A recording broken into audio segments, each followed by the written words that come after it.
Cool. So this is a presentation I gave about a topic I'm really passionate about, which is, well, I'm very passionate about databases in general. And I spent most of my career working in what I would call the old world, which is typically B-tree driven and columnar storage. And there is this new world of LSM trees, which have become very popular in the last decade or so. And I'm going to talk about that in general, a little bit about what's happened in the last 10 years and what happens when you try and adopt these and some of the pitfalls, because LSM trees work quite differently from B-tree and columnar. I might, in the interest of time, gloss over some of the columnar stuff, because I want to focus on B-tree and LSM tree, and this is like a 50-minute presentation, so it's probably a little bit long. So yeah, we're going to talk about database structures. I'll go quite quickly through the B-tree side and the columnar, and then I'm going to talk about LSM trees, some possible edge cases as well. And I'll be playing with a few different, this presentation was originally written for the Postgres event in Paris. So I was focusing on something called PG Rocks, which is an open source project which allows you to do an LSM tree in Postgres through a foreign data wrapper to RocksDB. So actually, just a quick show of hands. Who's familiar with Postgres or any other database? Postgres first? As a user? Postgres? Okay. Okay. Another database? SQL Server, Oracle? Okay. Okay. Well, there are some nice visual. I mean, there's some of this stuff is quite complicated and advanced, but hopefully there are some important principles which should come through and some visualizations. So, I mean, one of the things is I find these visualizations quite useful to remember because when things break or don't work as expected, then you can think, why is that happening? So, who am I? I'm Dave Pitts. I'm a database engineer at Adyen. The icons here is because I love maths. The second one is because I'm a dinosaur. So Pete is presenting later, was talking about VAX. I've also worked on IBM mainframes a good while ago. I'm very keen on cats. The next icon, which is weird, is a symbol of Madrid. There's a bridge thing in Madrid. And then also I'm a huge Postgres fanboy. Yeah. Although I am actually open to other open source projects. I just don't like Oracle. I spent too long doing it. So I was talking to Pete about that earlier. Okay, so cracking on, database storage engines, there are sort of two worlds. There's the old world, which is represented by these very old books, where everything's written on pages, and it's very much page-driven. A page is actually a page of memory, but think of it like a page in a book. And then there's this new world of pyramids. And the problem, a great shot of pyramids, I actually prefer this slide here because these new pyramids are very high-tech. And they do not behave exactly as you would expect based on the old world of pages. So I think those are two useful visualizations. One of my favorite books on this, and it's not an easy book, there's Alex Petrov, who wrote, very distinguished speaker and writer, and he's written this book about how distributed databases can work, databases internals. It's very complicated. I love this quote, accountants don't use the razors or they end up in jail. So that's one of the things which is really important to remember as you move to LSM trees, is basically it's more like you're an accountant, you keep writing a ledger. Which is not the way a traditional database works. And that's good for certain operations and really bad for other operations. And we'll come to that a little bit more as we go on. Apologies, because this laptop, most of these highlights are in the right place, but I changed the laptop. Some of the highlights are in the wrong place. But there's a very fine line between indexes and tables. I'm a big fan of software engineering radio. It's very easy to find. And episode 417, Alex is talking about distributed databases, and it's way more accessible than the book. So I think most people can listen to that episode and understand, get a lot out of it. The book is pretty tough. Okay, so one of the things I think this was another quote which came out of the first quote was from the book, the second quote was from the podcast. So one of the things is traditional databases are optimized for reads, which means that reads are very fast, but maybe writes aren't so good. LSM trees are optimized for writing, and well, we'll come on to the history of LSM trees, but they started at Facebook, and Facebook had a problem because they were writing a lot of data, and even with SSDs, they were actually breaking the SSDs because they had so many of them, and their error rate was very high, and they were saying, look, this data structure doesn't fit our use case. So yeah, so that's an important thing to remember. LSM trees are very much optimized for writes. Okay, this is a bit messy in terms of the slide layouts because it's been reformatted, but there was a presentation at FOSDEM. FOSDEM's a big open source event at the beginning of the year. A guy called Frank Pashot was presenting from Yucabite, and he had this great thing about, he said implementation was way more important than standards. He's a fantastic presenter, so he made it work. I think both are important, but one of the problems with the early relational databases is multi-version concurrency. So databases, most devs get a little bit frustrated with the complexity of a database. And one of the important things about a database, which it does, automatically for most developers, is MVCC, and which is this thing that lots of people can concurrently lots of processes can concurrently access the database and not block each other. And in practice, that's the sort of standard and the theories, and you have these different levels of transaction isolation. So if it's to do with how much, so you have this notion of concurrency, which is a very hard problem in IT, and if you've got concurrent processes, how isolated are they? And so recommitted was very, very popular, and the other one which you hear being used some of the time is serializable. So Oracle, the great thing was, unfortunately the slide's a little bit messed up, but in the 1980s, Oracle came up with this fantastic database engine which had undo images. Well, they were called rollback in those days, but they're very efficient. Postgres had dead rows in the 1990s, which does allow for non-blocking reads. So what early versions of SQL Server did was they actually, if you were looking at, I had an open transaction and you read a page, you actually took out a lock on it, which is a way of making sure that you can have concurrent processes running, but they start tripping up each other. As soon as you have locks, you get lock explosions, and it got very messy. So this was a little bit on SQL standards. Okay, I see, so it's just going through those. Okay, so Frank was talking about, standards are quite important to understand. Most people learn about databases from ANSI SQL. I think MVCC and transactions are the real core of a relational database. This is where they really add value. And if you move to a NoSQL store, it sounds great, but then when you don't have transactions, you'll find your developers will be struggling. And in practice, implementation is really, really important. There's a nice thing in 2002, basically IBM released a paper saying only Oracle do MVCC properly. And since then, SQL Server have re-implemented their storage engine and they now do it properly. So has MySQL, so they do it properly. Postgres always did it properly, but in 2002 it was it wasn't a big commercial project. I think that's a bit of a faux pas by IBM. But the irony is, we're in 2024, and the one company who still doesn't do it properly is IBM with their DB2. But DB2 is slowly disappearing.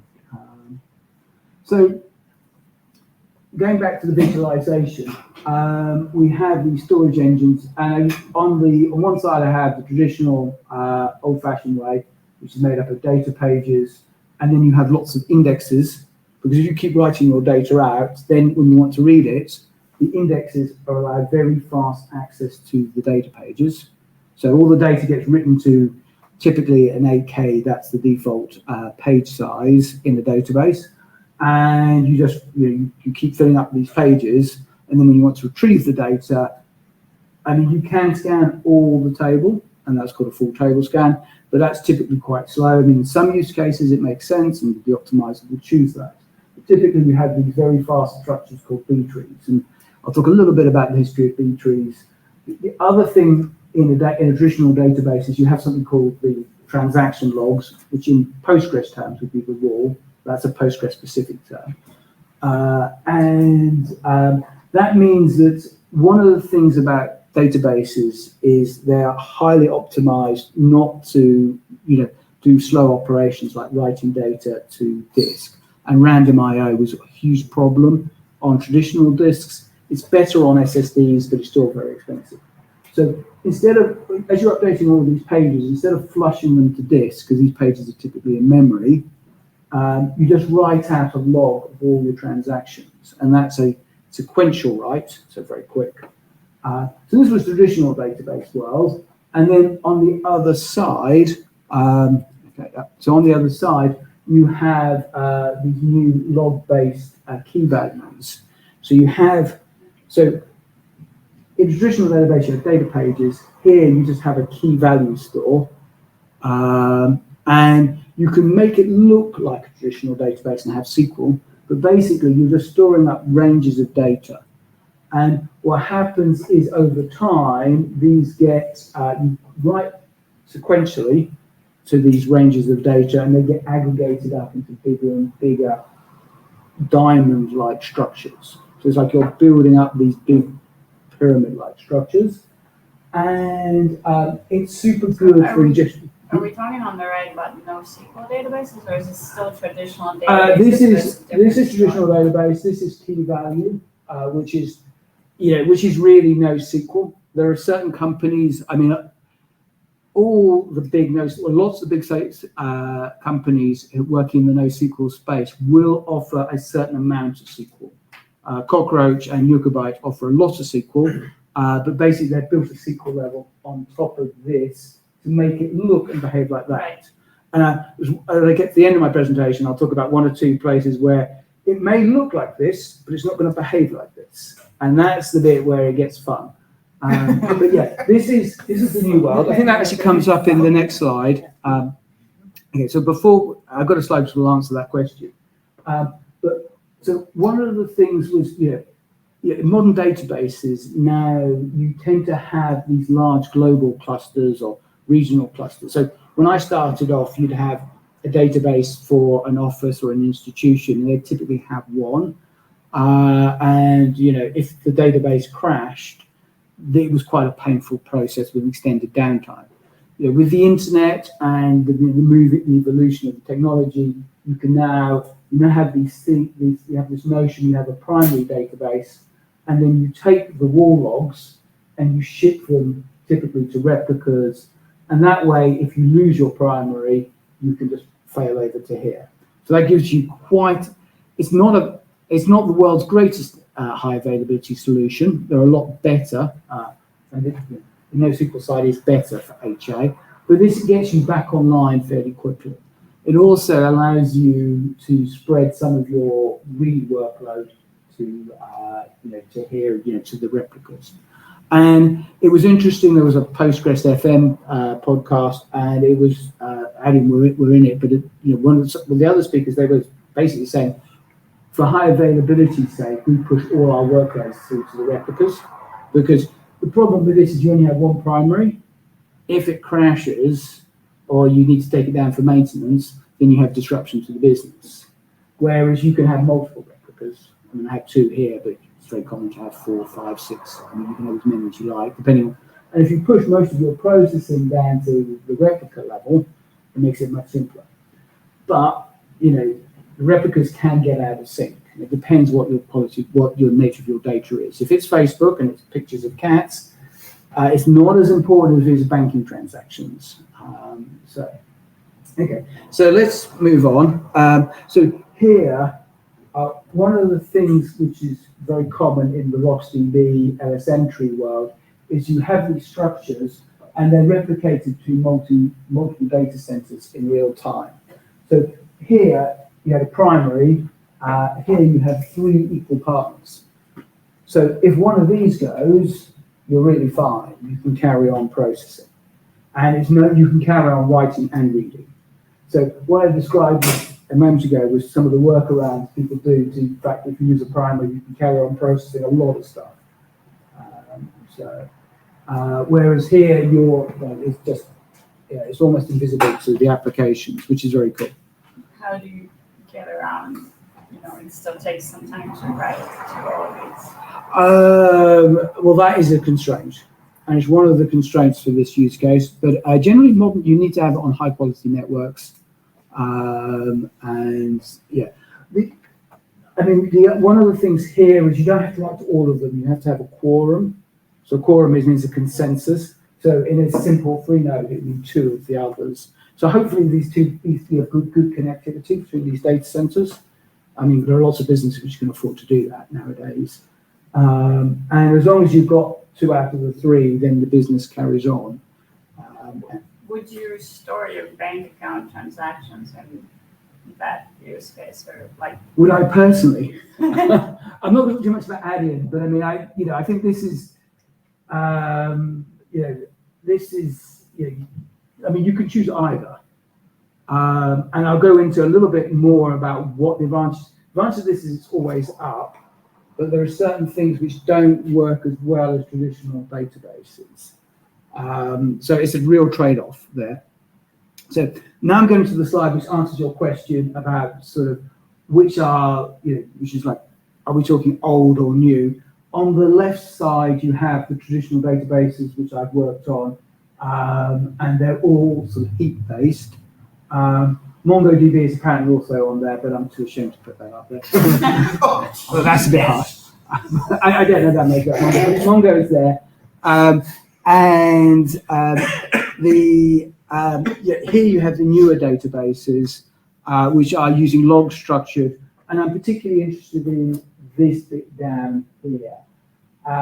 So LevelDB was actually a project from Google, which runs in Chrome, and is a super small LSM tree structure. And it was written about 2000, I think about 2008, 9, 10. And they open sourced it. And a couple of years later, Facebook came along with RocksDB, and they took this thing, which was highly bespoke LSM implementation, and they made it into a full database engine, which you could run on what I would call, Chrome is like a very cut down OS, but on a more traditional OS, like BSD or Linux. So it was a much bigger project, and they were using it for an awful lot of their workload. And then a few years later, they open sourced it, and that's about 2016, 17. So lots of excitement in the community. And then beneath it, you have Yugabyte and Cockroach, which were built on top of that RocksDB project. I think they've deviated quite a lot over the last, since 2017 when they picked up the code base. And then further out, so Cassandra, Aurora, and Kafka, I believe, are all log structured as well. But they're from a different, they have a very different history. And where do you document databases from? Well, document database would be Mongo, so that would be Page. Okay. So that would be traditional. Okay, so I'm going to very quickly whiz through this because in the interest of time. So this is how a traditional index works. And if you had binary, if you imagine you had 16 items, it's like with binary, it's sort of like you can see that it's going to be one operation to get to 5, you have to go 1, 2, 3, or to get to 10, you go 1, 2. But you can see that with this structure, so it's sort of, if you imagine it's going to grow quite quickly. And in terms of mathematical, it's basically this notion of a log to the base 2. And this is where programming was in the 1960s. It was divide and conquer. And in the 1970s, they were thinking about how can we make this more efficient. And this is they came up with a balance tree. So instead of having one node with one value, they had a page, and the page could have multiple values, a range of values, and that meant some much more compressed structures. The maths gets slightly complicated. Typically, these were also 8 pages, and you have lots and lots of elements on them. Rather than go into the maths, I'm just going to demo the effect. So with logarithms, if it's log to the base 2, it goes like this. Log to the base E, it goes like that. And log to the base 10, it's very, very flat. So you can see that that's a significant difference. And this is the cost of the operation as the index grows. The other thing to mention, because people get confused about division, a B tree and a B plus tree, and there's a mythical B minus tree which does not exist.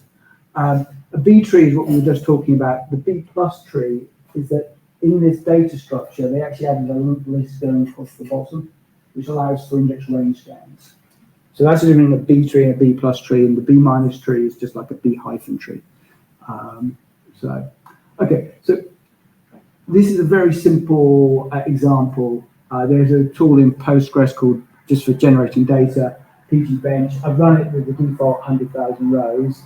And if I go and get me an account ID, it will use the index, the primary key index is the lookup by primary key, and it's going to do 3 physical reads. Actually, it's going to do 3 memory reads. It's doing 3 reads. The number of reads is the order of 3. So the difference between a memory read and a physical read is a physical read has to go to disk. But this is a database unless the stuff is cached. So, and then what I do is, so here you can see the cost-based optimizer expects 1 row and actually gets 1 row. So very simple stuff. And if I repeat it now, I've got 200,000 rows. It's still, the buffer number of hits, number of pages, the operations is the order of 4.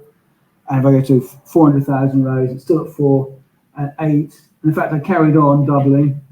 And only when I got to 512, this had gone up to 5. So, and I carried on this sort of doubling approach. And so what we see is on the graph, you see, as the index grows, when you look up by primary key, it's incredibly flat. And I did a little bit of fancy maths. So it's the index is, the cost is really flat. If you had log to the base 2 cost going like that, this would be log to the base 10, and this is the actual cost. So it's even lower than log to the base 10. So in this example, so you can see there's a really efficient data structure for reads, and that's what traditional databases are all built around, B trees. One of the things I love about Postgres is its math functions. There's you can now generate normal distributions. Normal distributions are like bell curves, and you just measure how much of the data falls between what's called a standard deviation, which is how long it takes to get to 68% out, or 95% is 2 standard deviations, or 3 standard deviations is 99.7. So most people are familiar with IQ being, having a mean or an average of 100. And I think if you go out at 10 points, you get, that's like 1 standard deviation, very approximately. So you generate this very nicely now in Postgres 16, generate series, and you end up with this beautiful bell shape. And when I run queries here, I then basically loaded this all into a columnar store, and my data was like 70 times smaller. So I'm now moving into what talking a little about columnar. And here the execution plan is, this is the execution plan for the regular table, and you can see that it's done an enormous number of reads.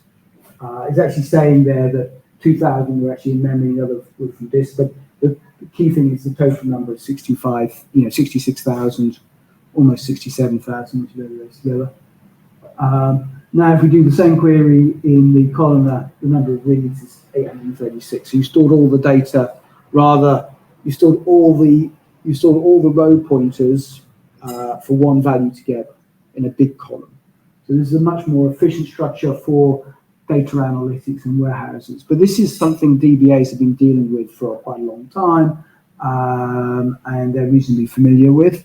So that's the traditional work. And I don't think the columnar is different. It has all its subtle edge cases. We were talking a little bit about that before we started the event. But it's not that conceptually different from as it will come on to the way LSM trees can catch you out. So I'm going to sort of skip over CAP theorem. CAP theorem is about distributed databases, and basically, in a summary, if you have a distributed database, in the event of a partition, you have to choose: do you want consistency or availability? So if you've got your database nodes split around the world, do you want them to carry on serving information? And if you're if you're marketing and advertising, or a lot of the time, even if you're not sure it's the very latest information to the latest second, you really want availability.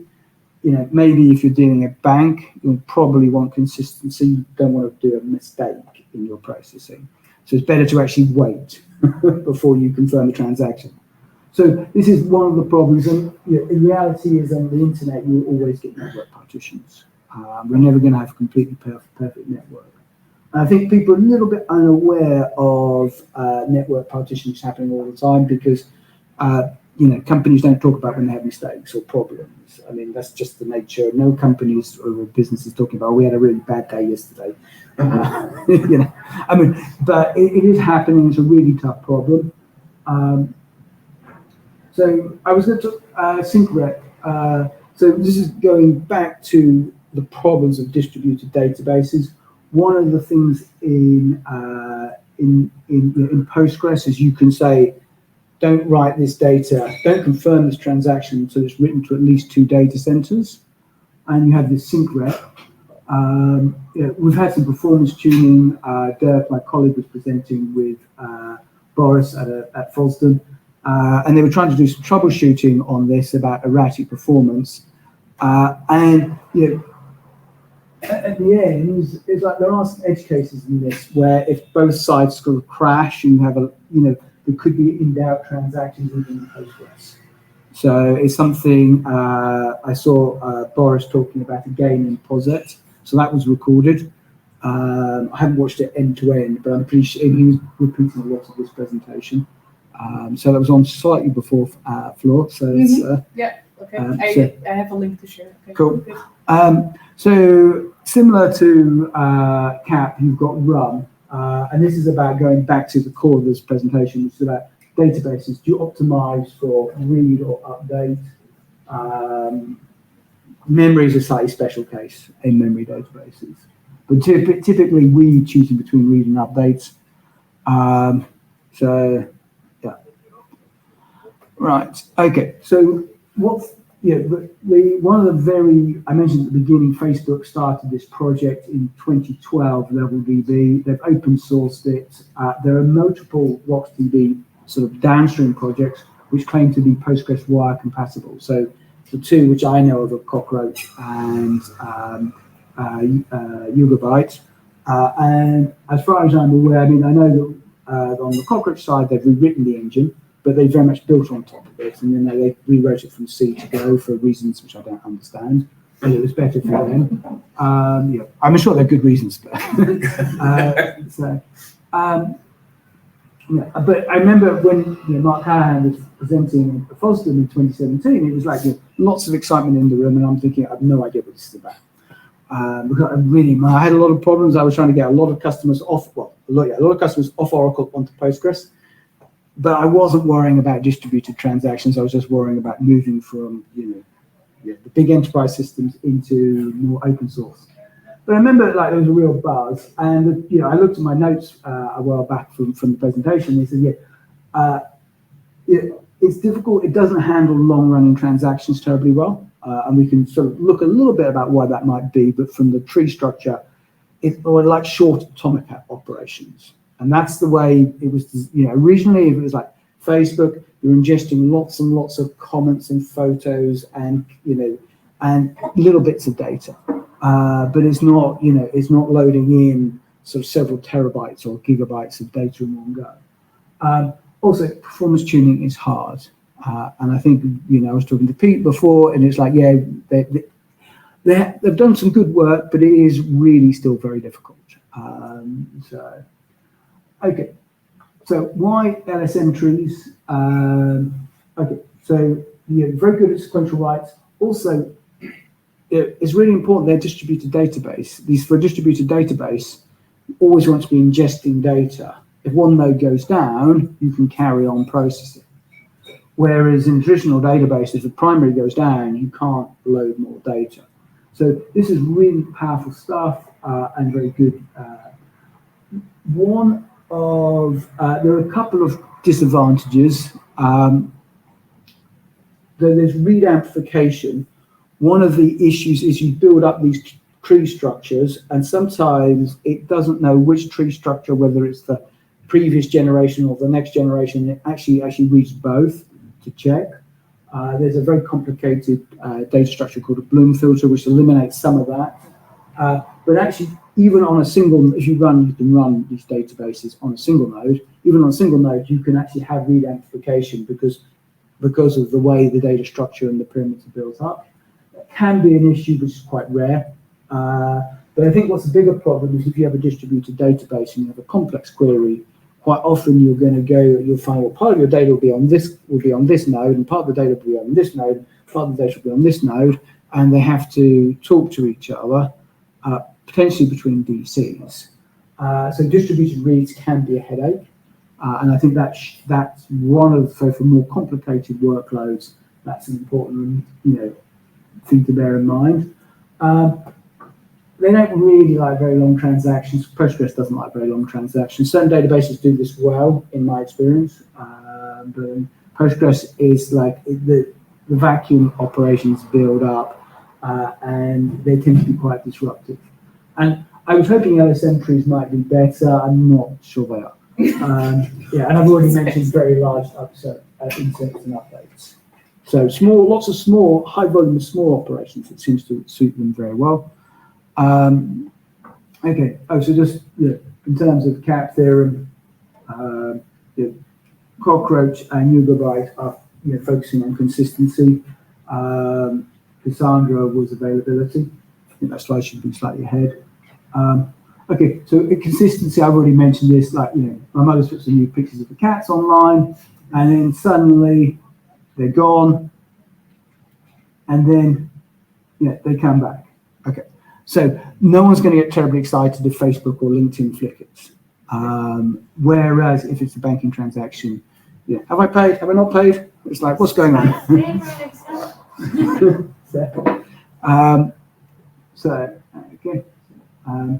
Right. So one of the things I was doing is just to demo this, and the idea is I can demo this with. Initially, I was thinking just using PG Rocks, which is they've taken the Rocks DB straight from Facebook and through something called a foreign data wrapper in Postgres, allows you to read and write to it and run normal SQL operations. And I used the standard PG Bench. I already showed you a couple of queries from PG Bench. And I was just doing, what's the transactions per second I get? And PG Rocks originally was working pretty well, 4,000 transactions per second. But then, Postgres famously doesn't like long-running transactions. We did a presentation about debugging some of the nuances in vacuum and hot updates, and it was a very complicated presentation in Berlin, which was very well received. Some really nice dashboards to help you tune Postgres around checking to see whether you've got excessive number of your tables are growing and they're inefficient updates. Long, complicated story.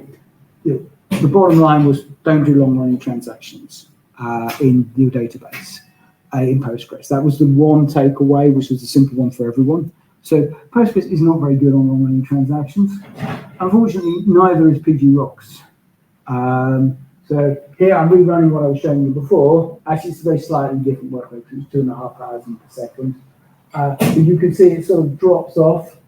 And I do actually share the scripts and everything at the end. But basically what I'm doing is I'm running a bench test of 100,000 transactions, and I'm doing what I call the hot block update, hot blots scenarios. One of the problems in databases is if you keep updating the same record, and sometimes it happens because of certain use cases, and then what happens is, on the other side, it starts a transaction, which doesn't do anything, but it means that the database multi-version concurrencies keep you tracks of all the old versions, and it doesn't do it in a terribly efficient way in Postgres. It's fine up to a point, but it wasn't very much better in PG Rocks. So the next one was like the large insert. So I was doing a big insert of 1 million rows or 10 million rows, and then this surprised me. So one of the things is, are people familiar with cost-based optimizer? So database engines work on optimizing the queries on how to get the data out most efficiently, depending on whether how many rows of one type they've got, and whether you join this. If you've got a small data set or a big data set, how are you going to join them efficiently? Are you just going to scan and do a sort of brute force? Are you going to do a hashing operation? And it makes databases quite complicated, but it's very mathematically efficient. Now, one of the things was when I did an analyze on my big table in Yugabyte, I came up with this analyze as a beta feature. So I was thinking, what does that mean? Analyze as a beta feature. I then ran a query and I did an explain on it. And the optimizer here was thinking it's going to be 17,103 rows, whereas in fact there were 4. So that's a pretty big error. And I'm really scratching my head at this stage. And basically, Frank Pashot, he's written about this, and he's saying we're really doing traditional OLTP, a rule-based optimizer can suffice. And as long as you're doing short, fairly simple queries, I think that is true. But my experience does always, over time, make it more complicated.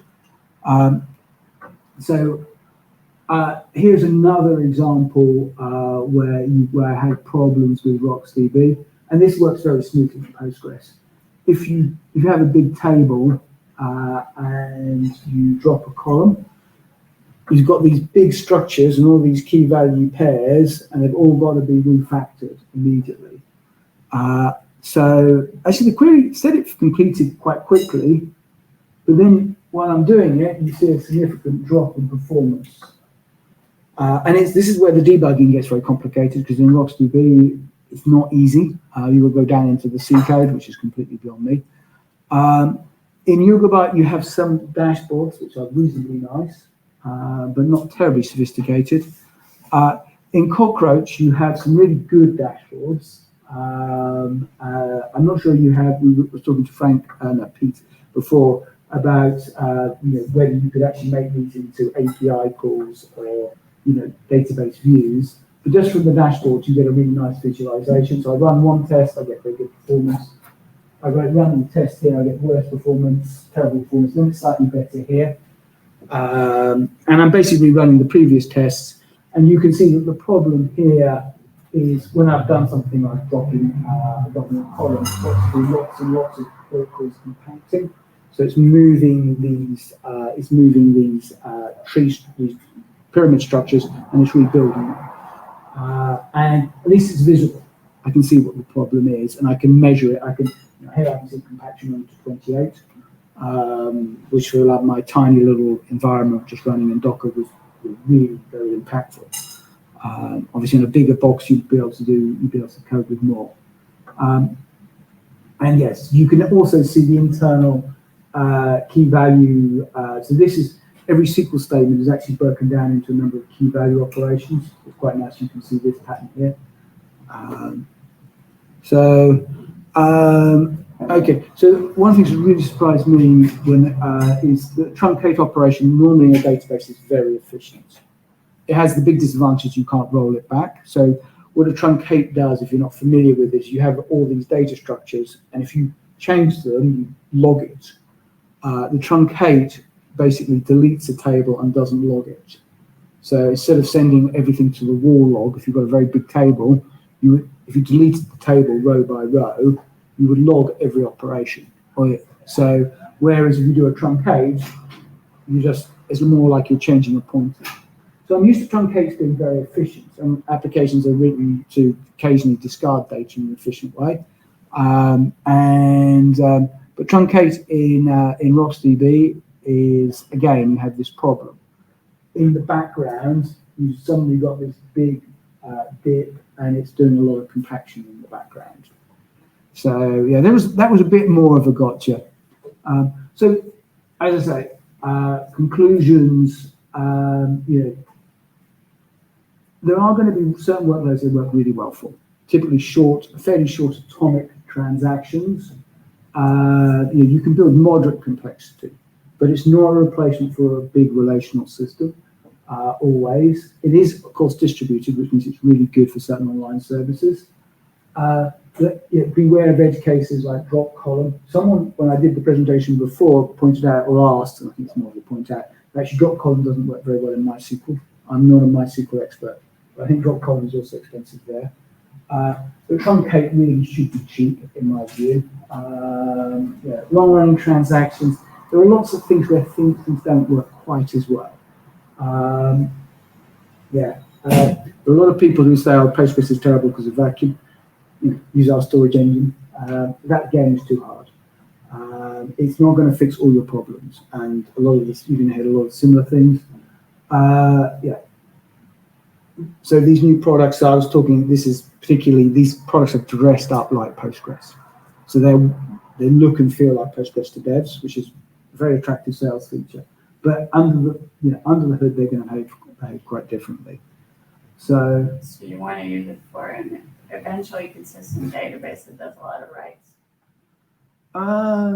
Well, to be honest, you can tune the consistency. So these LSM trees, the ones I've talked about today, have been a bit more on the highly consistent side.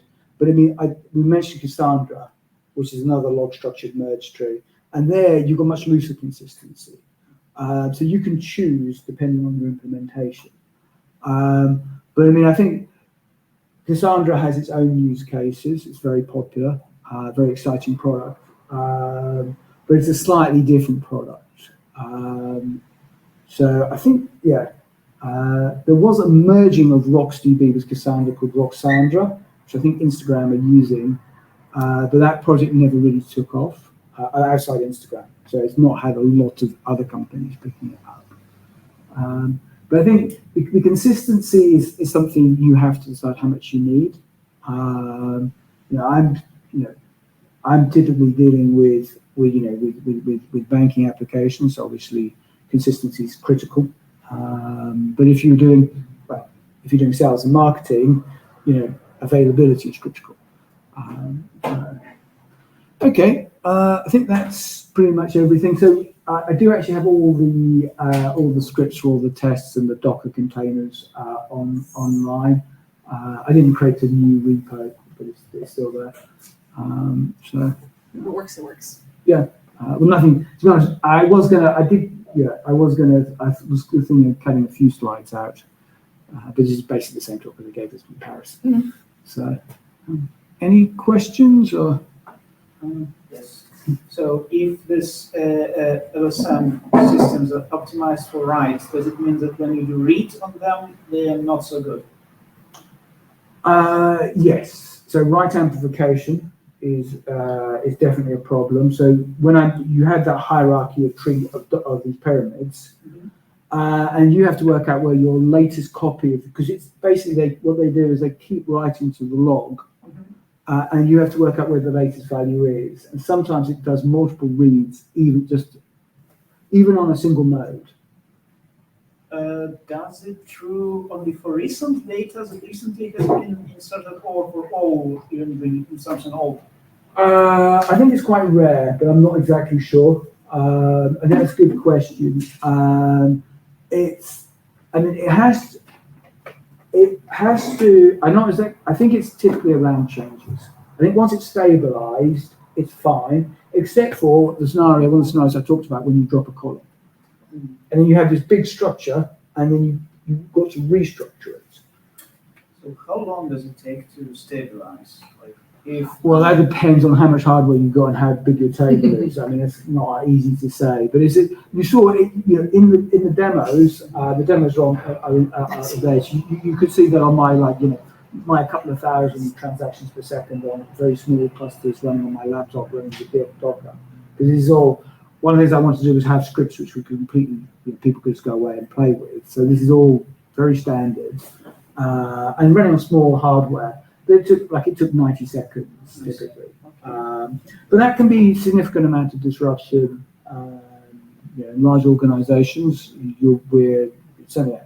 I'm used to people monitoring. There's a blip for like a minute. People will be saying, "What happened?" That's quite a lot of business.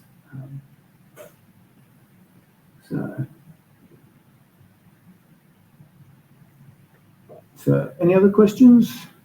No. Is it used?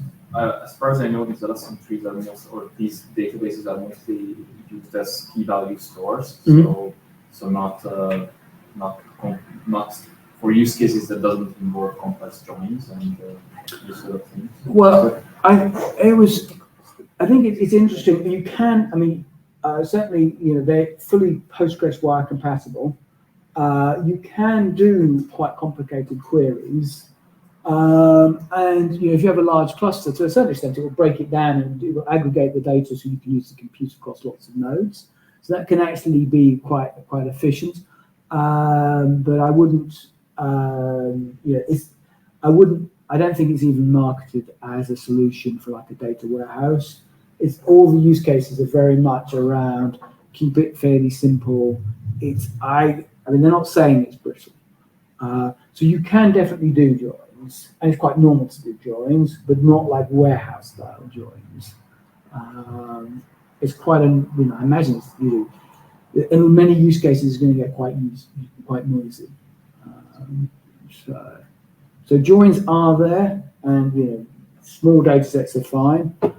If it's very large, it will do it, but you don't want to, if that's your bread and butter use case. I mean, if you're just doing it once and if you're doing it occasionally for reporting, I think it's fine.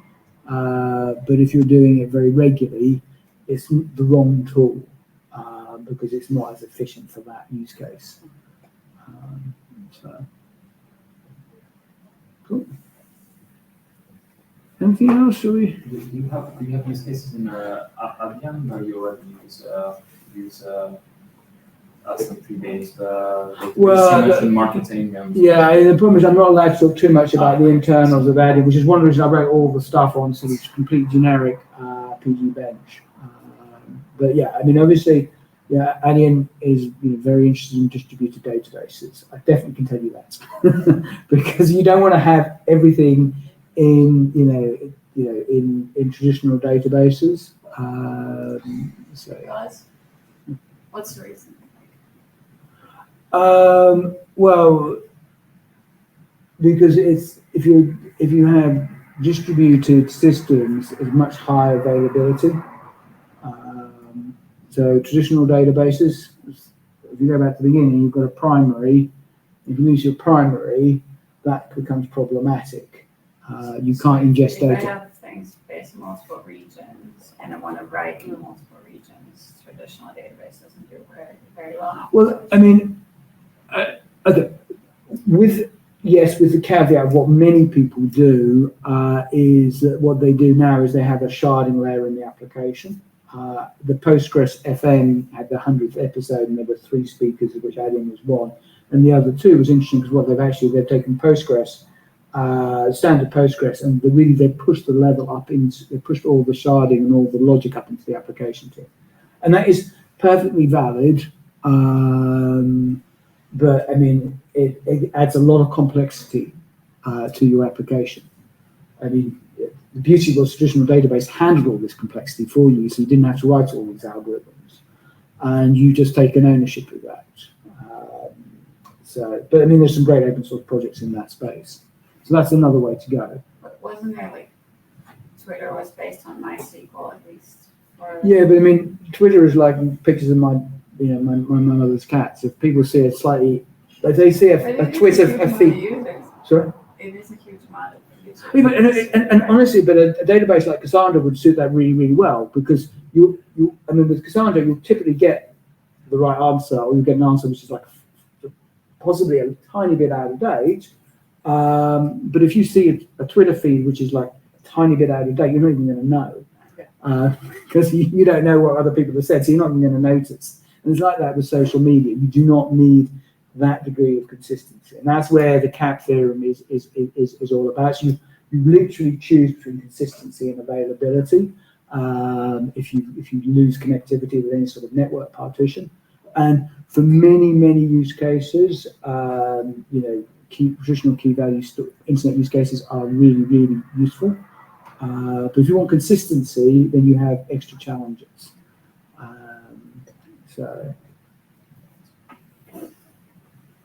I want to ask this, like, I think I didn't gather, like, how efficient reads are? So like on a traditional database, searching for a read, like. Right, I did go quite quickly. So what you because in the interest of time, and much like I love the maths behind the B tree and the logarithms and the log to base 2, the log to base 10, and the powers.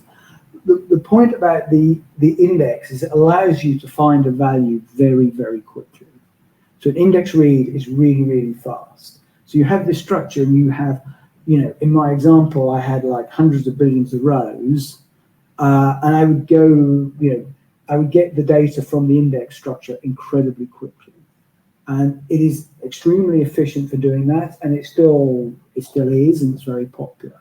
So you had a whole area of maths and computer science which came out in the 1970s, and it took them about 10 years, I think, to go from binary sorts to the B plus tree. And the B plus trees, you had this clustering of data in data pages, and you had ranges, and then along the leaf node, you actually had repetition of all the data is repeated on the lowest level, and then you can just scan the lowest level, which saves you doing this sort of operation.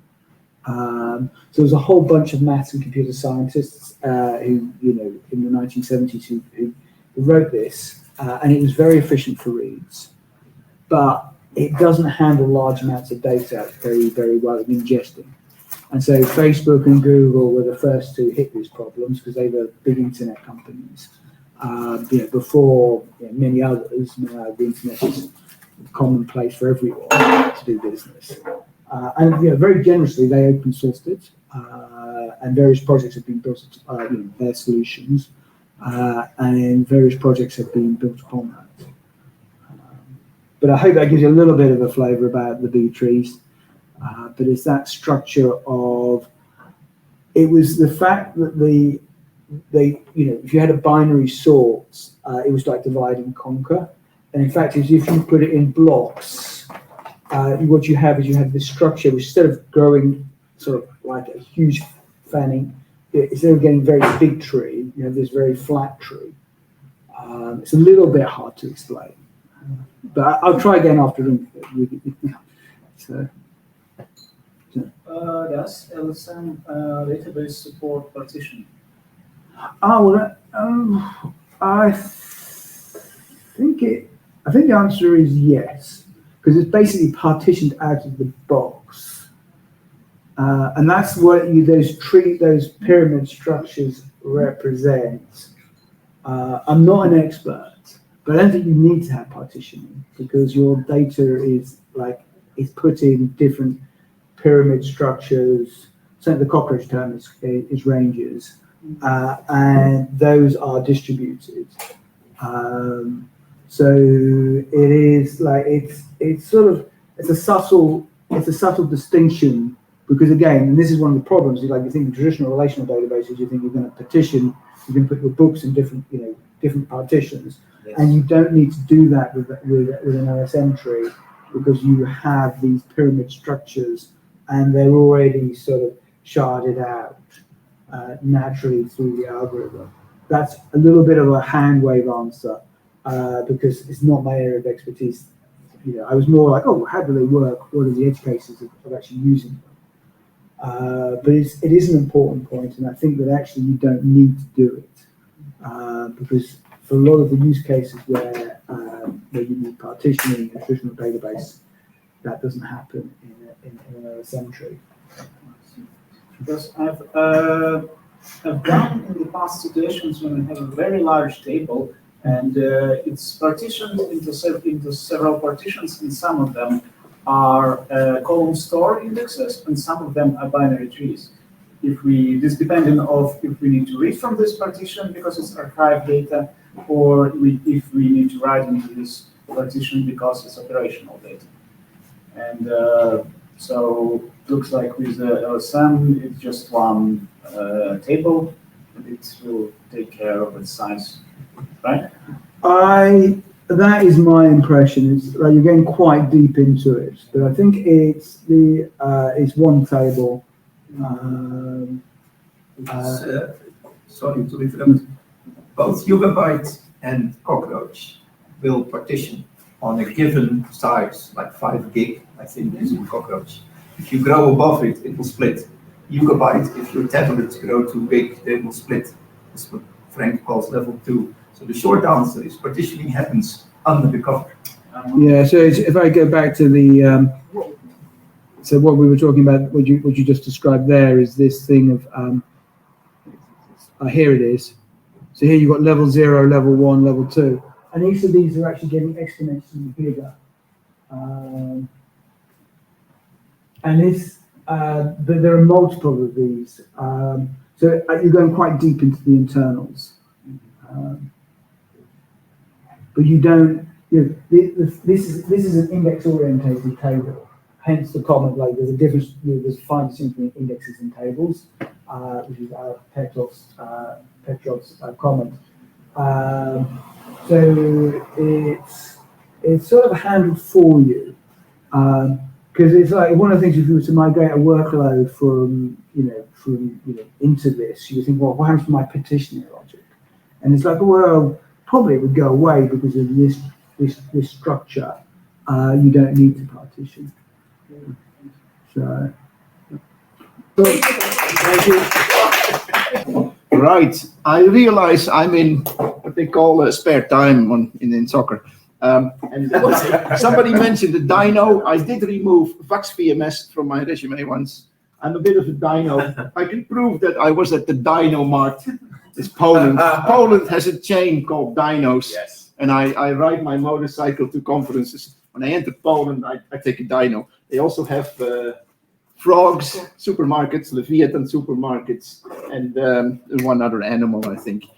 Anyway, I am here to talk about a much narrower topic, observability. But I happen to come across this with Yugabyte and Cockroach a little as well. And that's why I got the Yugabyte sticker from my friend Frank. I need a Cockroach sticker. Those things are distributed. They have a lot of moving parts. And if they stop working, you are used to going to your server and looking at, what is stopping my server? Where are my wait statistics? What are my events? If you have a park of 16 servers or 16 nodes or 16 containers, you have a lot more moving parts in those distributed databases. So monitoring, typically people would use Zabbix. Who remembers? Old guys. Nowadays it's Prometheus. Keep in mind, in another 5 or 10 years, there will be another name out there, but it will still be your database. It will still be Postgres or Oracle. Typically, monitoring, you look at graphs for like the last minutes or so. You will do logging, so you're going to keep history and trends. Typically, you'll have graphs for days or months. Amazon CloudWatch is good at that. You select your 1 hour or your 6 months interval, and you can have the graph, whether you're monitoring or looking at history. Typically, there's a database behind it with that data. And this is my job most of the time. I'm the guy who comes in to troubleshoot a bit. And for troubleshooting, you need drill down. You don't really know upfront what kind of data you need to look at when you have a system in trouble. So you want all sorts of data. So you go to the endpoint and you grab all the data you can sometimes. So what happens with observability? You tend to get, from those modern databases, you tend to get a huge JSON file from an endpoint, port number, host name, port number, /metrics, /raw, and you get blah data. And that is fine to some point. The problem that I have with that data is there's counters, there's volumes, there's timing, there's all sorts of numbers. You need counters. You need to know how often you've done something. You need volumes. You'd like to know how much you've processed and how much you've stored and how much went over your network. You need timings. You need to know how long something took. And then you have to become very careful. You get a lot of raw data. You're going to say, what is my hit ratio? An old chestnut. Hit ratio tells you something, but definitely not a good tuning point. You will find something like I could do 1,000 stores, 1,000 inserts per second. Fine. Was that under full load? Do you have spare capacity? Did you have a bottleneck? You don't really know that. The interpretation of that data is a different art. Typical behavior you'll see is Somebody will browse to the URL, look at a web page, or curl the endpoint and pick up the JSON data. You will then view whatever is there, HTML or JSON, and it probably comes in a pre-formatted something. Either it was meant to serve Zabbix, it was meant to serve CloudWatch from Amazon, or it was meant to serve Prometheus, which is the current standard. But my Prometheus data is meant to do graphs with Grafana. It's not meant to drill down to examine a table or a tablet or a chart. And that's where my problem comes in. I can create those graphs, but in all the cases, I pick up data from that endpoint, and I end up with something like 4 meg, and then they tell me, oh, you can query that endpoint once per second, you know. Yeah, but I've got 16 nodes running, and I need to grab that data, and I think I'm looking for a particular number, so I grab it, I set it. Why do I have to pick up my 4 meg every time? Keep that in mind. The data is very good, and Prometheus works for your graphs. But you end up, if you are looking for something specific, you end up with a lot of data all the time. Actually, you'll be doing something like watching tea leaves in the graphs. You pick out, anyone, Prometheus, Grafana? Mm-hmm. So you drop down, all those metric names, they mean nothing to me. Mm-hmm. So I took a screenshot and I mailed Frank. Frank, is there something like number of writes? And he says, yeah, that's called something like interactions blur. So, okay, I'm looking for my right performance. So you guess the metric name, you end up staring at graphs, and you hope for some correlation. This is what you do with CloudWatch. At least this is what my customers used to do with CloudWatch a lot. And there. Okay, so, then the guru comes in and says, oh, look, this is your problem, and this is your cause, and that is your effect. Correlation is not causality. Yeah. And looking at those CloudWatch graphs will give you some information. And if you're lucky, it will solve your problem. Remember when I told these guys in Brussels, you got lucky. You found a correlation that was a causality. Please don't tell them that. They did brilliant work. And I made a joke. They took it badly. Okay. So my preference would be, I would like my data as SQL.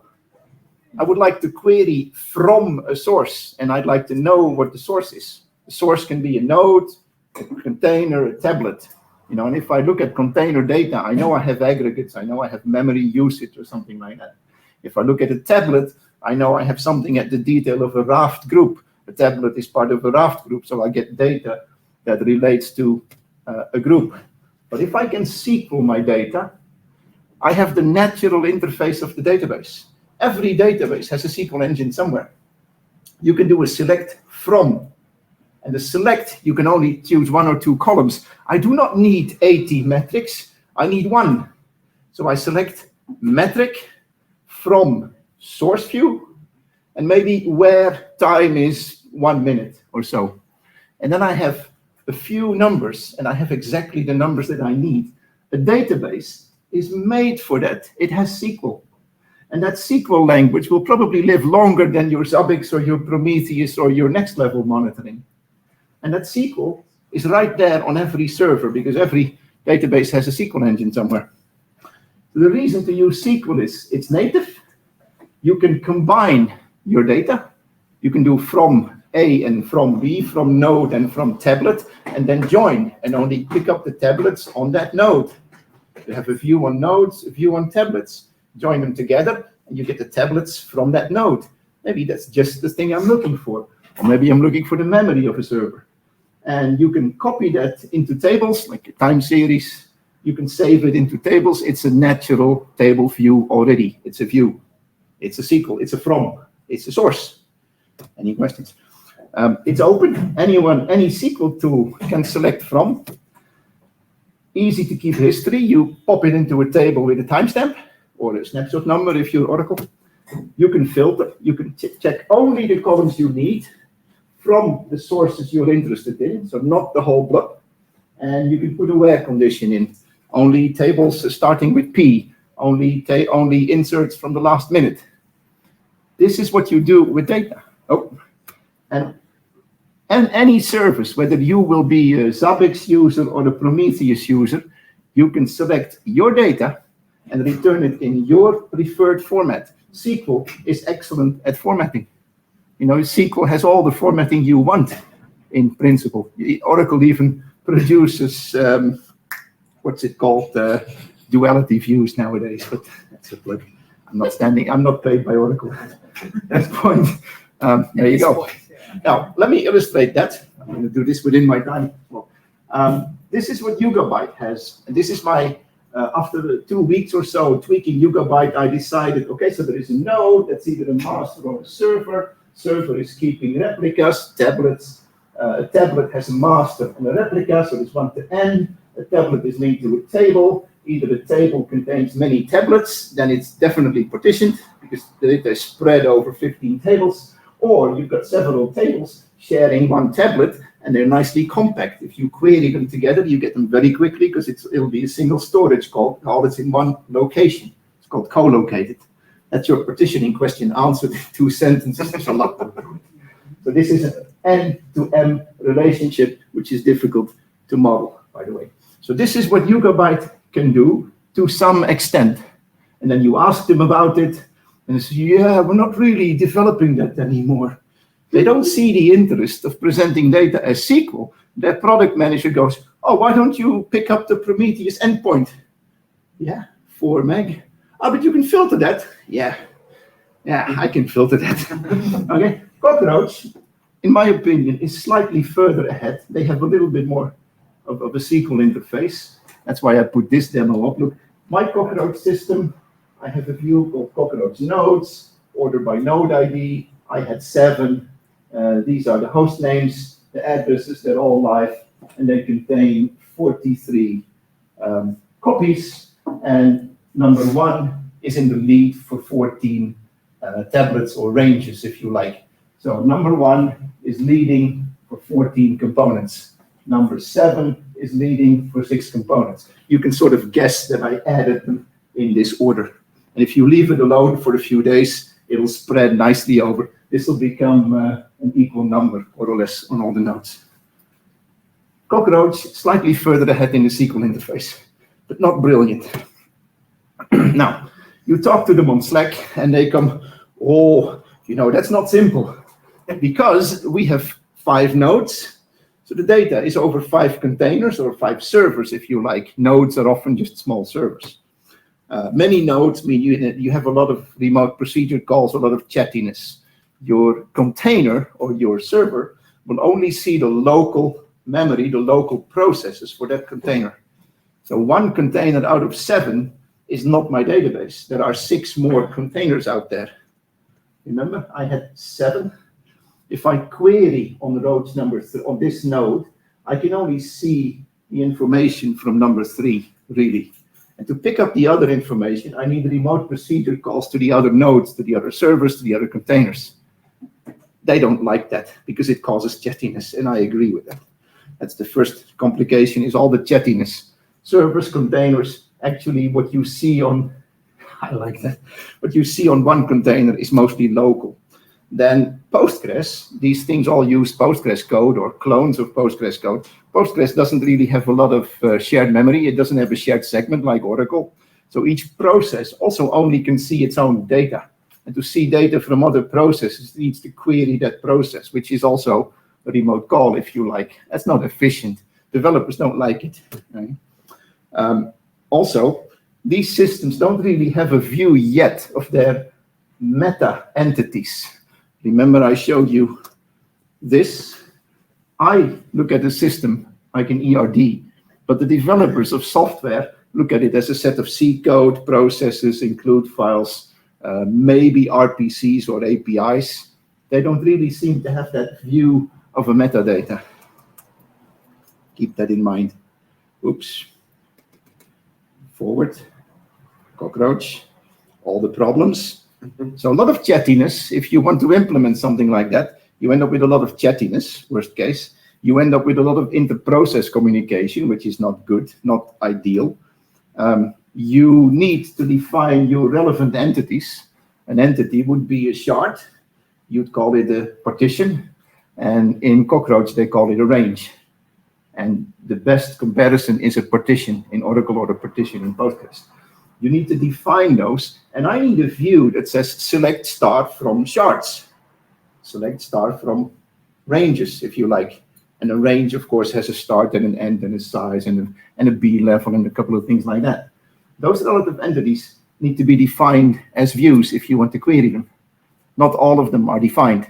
Cockroach is better at it. Yugabyte is working at it, but they don't have the view of using SQL. You need to keep history. That would be PG Stats. PG Stats is a good start at this. Postgres itself is working on it. In my opinion, they need to put a bit more effort in that. Postgres has a catalog. Those are limited metrics. Postgres doesn't have a weight event system like Oracle did, like Microsoft did, for example. SQL Server has weight events, as far as I know, but I'm not intimately familiar with it.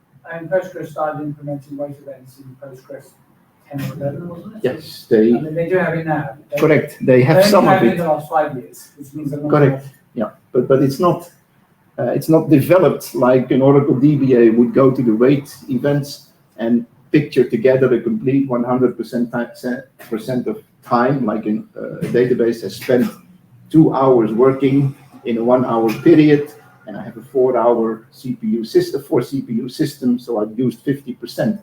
Postgres is not able to put that puzzle together yet. Okay. Needs a lot of work. Yeah, go ahead. For the log databases, is it that the implementation itself makes it hard to get the SQL format, or is it that they just don't expose the interface? Both. They don't expose the interface yet, or they don't have they don't see the need to expose relevant entities like shards or tablets, but also because they are distributed over multiple servers, it's much more difficult. Every server only has a local view. A machine can only see itself unless it does all sorts of calls. And those calls become chatty and they become a bottleneck. You have to be careful with that. So you made a point that you already have a SQL somewhere in there.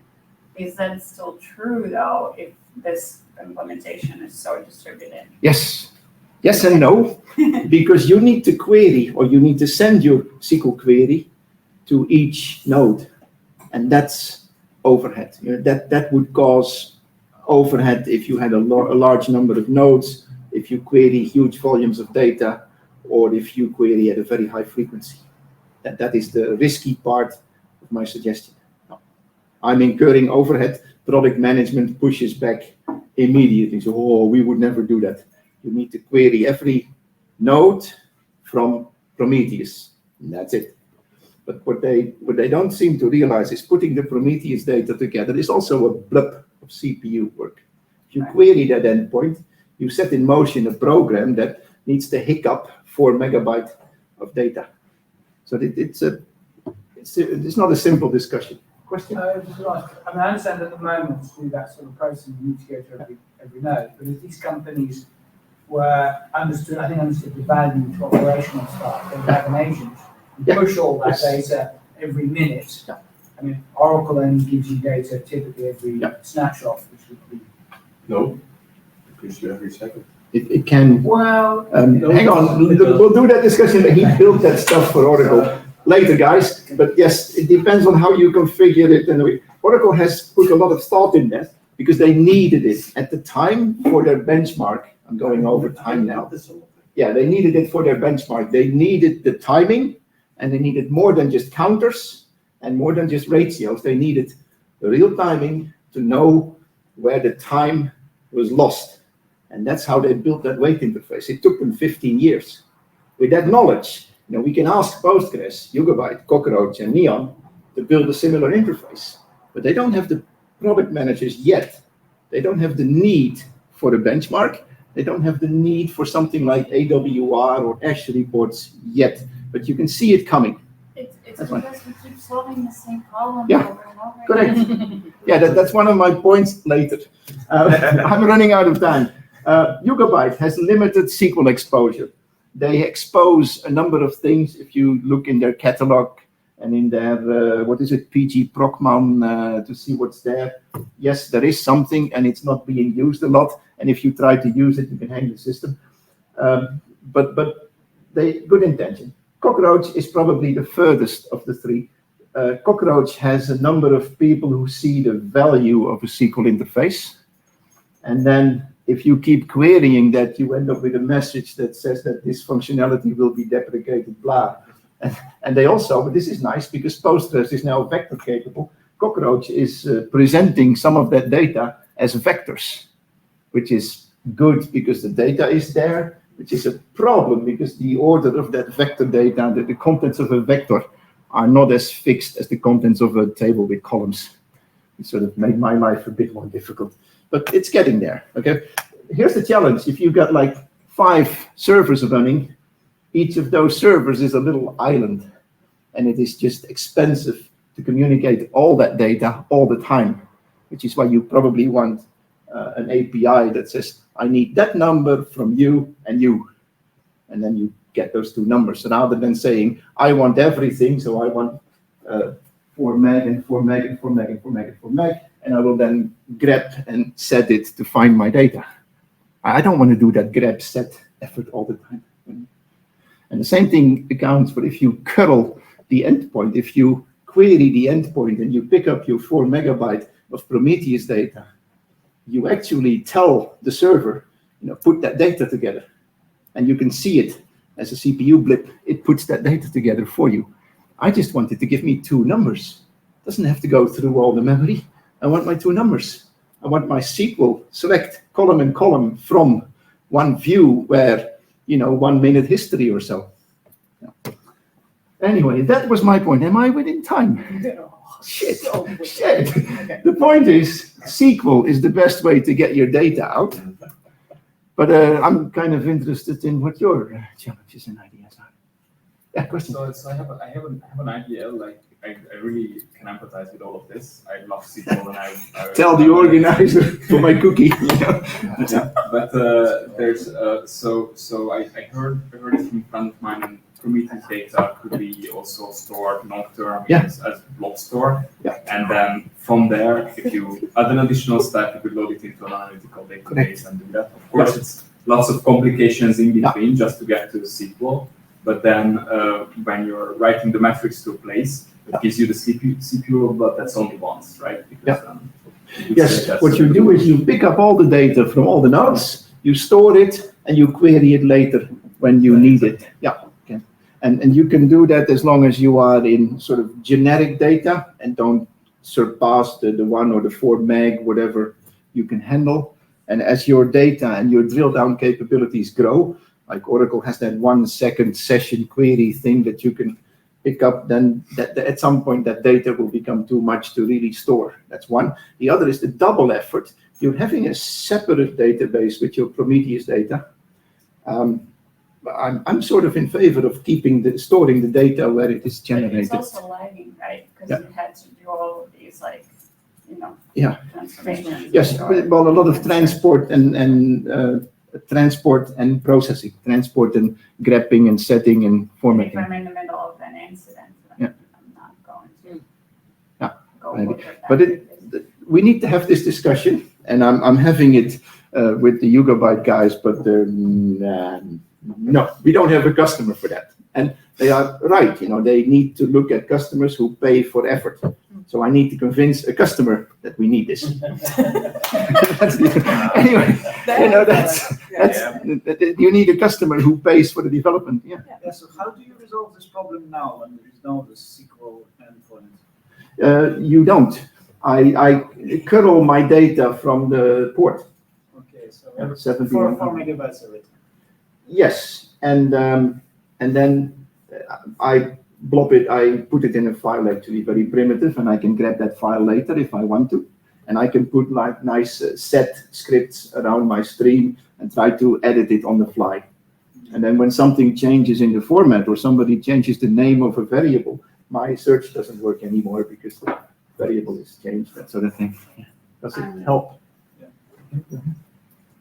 So operational. So I come from more the analytical databases side, using data engineering like that. So there's this typical pattern where you have your operational transactional database, and you don't really want to mess with that and do analytical queries on it. Yes, Because that affects the performance yeah, of the so you got a production replica software. somewhere. So you mentioned also this problem, and I will have a replica, but another pattern is to move it into a different database that's really optimized for analytics.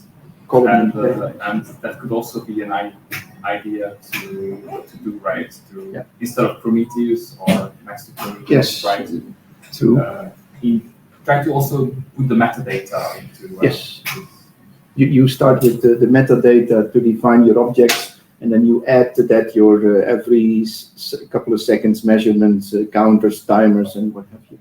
Now, and there is a company in Slovenia who does that for standard edition Oracle. They call it APPM, Advanced Performance Monitoring something. And they literally query the views in Oracle. If you know the $V and the $X views, they query a lot of those $V views and they put them in a Postgres database.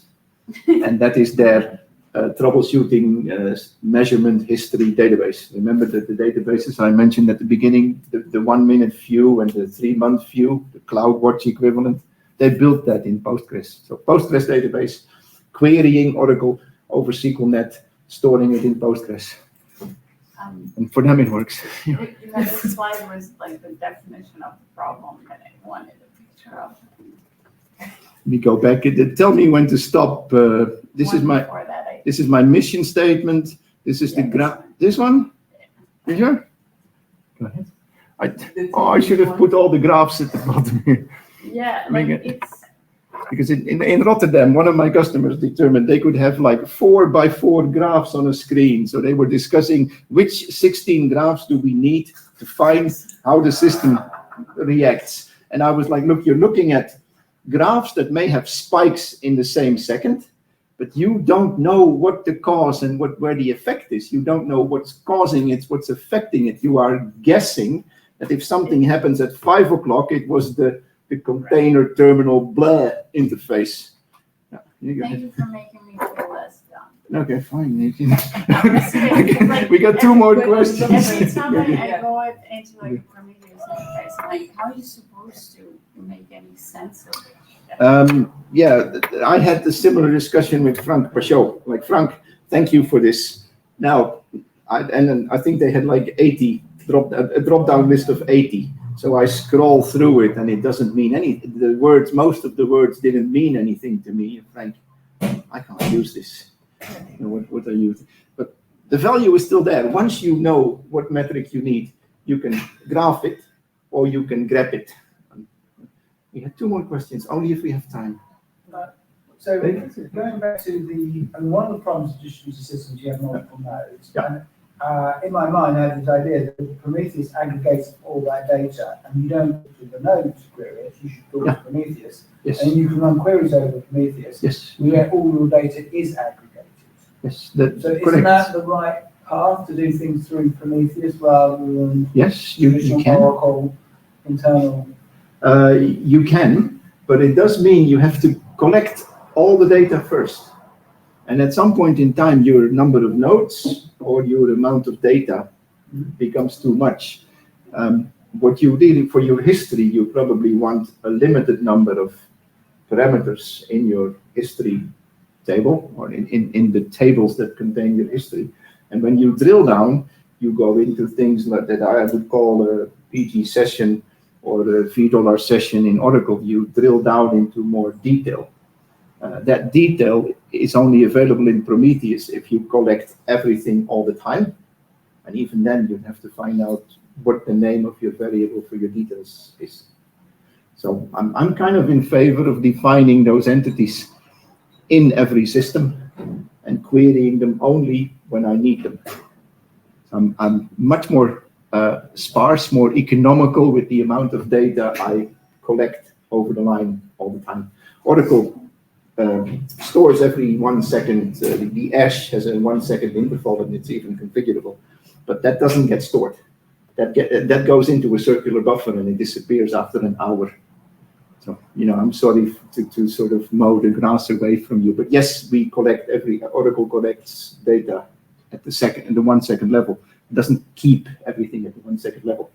it keeps the main data at the 1 hour interval, which is the default AWR interval. And I think the question is more around the fact you have a distributed system, you have to collect up all this data. Are you going to have a database, or are you going to use a traditional relational database or Prometheus? Your preference is still to have a traditional relational database? Yes, You definitely. just don't like Prometheus.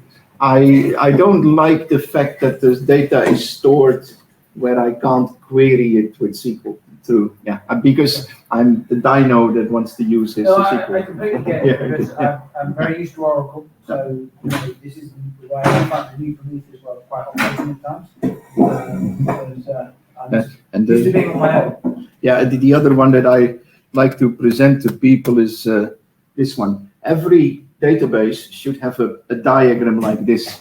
What are your servers? They have a role. They contain data. The data is related to tables. The relation between what's on the disk and what you see in the table is complicated. I was going to ask, do you have a similar diagram for CRDB? Cockroach? No. Because I didn't need, the cockroach has the CRDB internals is the one you want to look at. CRDB internals has tables and ranges and. I've never seen it laid out like an entity map. Yeah, but you can draw this for cockroach. The reason I needed to do this for Yugabyte is Yugabyte doesn't have these defined, and I literally had a 1 hour talk with the product managers who didn't believe it at all. Look, I would like you to define something that looks at the Yugabyte properties of the table. PG tables is fine. PG class is usable. Everybody, the Postgres people know about PG class, and you can get some relevant info from PG class. But the Yugabyte specific stuff, how is it partitioned? How is it divided into tablets? Which are the leading tablets and where do they process? And which are the following tablets and where do they process? That information is not in the catalog. And it requires this diagram or this metadata to find out where a record from a table goes into a particular tablet, where does it get stored, and which of the tablets is the leader, so that if I lose it, I need a couple of milliseconds more to find the data. That sort of info is not available. You want to? Anyone? I wouldn't hesitate to give the slides to. I'm not. I've done this. I've been an evangelist for other stuff. Nobody ever listens to me. Anyway, we're here. Anyone else? Your question? We had at least one more question. Can I give another motivation? Because I just generally, when I needed to use Prometheus, I need to learn a new query language, right? So if I could use SQL even for the dashboarding of the Grafana stuff. Thank you. Put that in writing. I'll help you a little bit on that, because I've worked with Oracle had SNMP, what is it? Simple Network Management Protocol for a while, and at OEM. Zabbix came along, Nagios was used, and a few CloudWatch came along, and now everyone wants Prometheus. I'm fairly sure that in another 5 years, Prometheus will be, that's grandpa. Yeah, and the new system will have slightly different, will probably have different differences or simplified value, simplified metrics, I don't know. But what you can do if you have queries, if it's Oracle, you just query the underlying $, and you present the needed data to the next tool. Whereas if you need to build the C code to produce the endpoint for the next tool, it's a lot more work. That was my point to the product managers. And they saw that, but no, customer, it's open source. Does it mean they don't have serious customers? They have actually. There are a few things I know from Yuga, but this is not confidential. I'm not working for them. But Yugabyte has at least 2 pieces of API interface in the catalog. So in the PG proc procedures, in the PG proc functions actually, that were built specifically for customers who wanted them. And you can see that customer wanted metrics. One of them tries to present histograms of certain data, histograms with percent like the 1 millisecond, the 2 millisecond, 4 millisecond, 8 millisecond, 16 millisecond type histogram. How often did an action take more than 16 milliseconds? Histogram. Somebody there asked for tuning data. on a very specific, detailed problem. And they built that. And they proudly presented that as an improvement. And I'm going like, yeah, I can see somebody might be interested in that, but that's a specific use case for a specific customer with a probably funny, skewed index data that asked for that functionality. You know, there is no vision behind that, or whoever asked for it didn't put a proper vision PowerPoint. Who am I? Right. Whereas Yeah. you can enable all customers to do whatever. You should start from a slightly higher level, from a proper meta model. You know, get a mental meta model, get an ERD, define your entities, and then decide what kind of timing and what kind of measurement you want on the entity. Anjo is getting unrestly. What's happening? So, isn't the problem that the maturity of a product is defined by the way you can monitor it? So if you have only a Prometheus access, you're basically telling the world, look, we didn't put time into this, and money into this, and thought into this, to actually make this work. We are going after the most simple solution, is Prometheus, because it will fit into Nagios somewhere. Everyone likes it. Everyone likes it, and it is happy.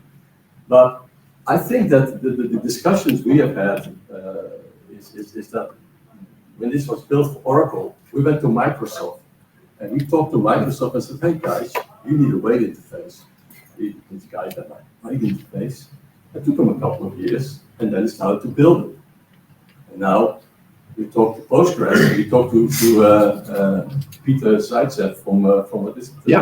MySQL, MariaDB. Yeah, we talked to him in 2001 or something like that. We had him at the database forum in 2003 or 4. So we talked to him and said, hey, you guys do weight interface.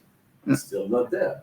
So if these guys don't implement the monitoring interface in a product, then you can't take them serious. I can support that. I remember Mario Broodbakker, who is not ex-Oracle, I think, but he used this. He did a lot of benchmarking, and he was trying to convince Peter Zaitsev, you need timers. You know, you cannot just do counters. You need timers, and you need to know where the time goes. Yes. And Peter was like, yeah. And by the way, Peter is very clever. I have a lot of respect for him. I'm just trying to catch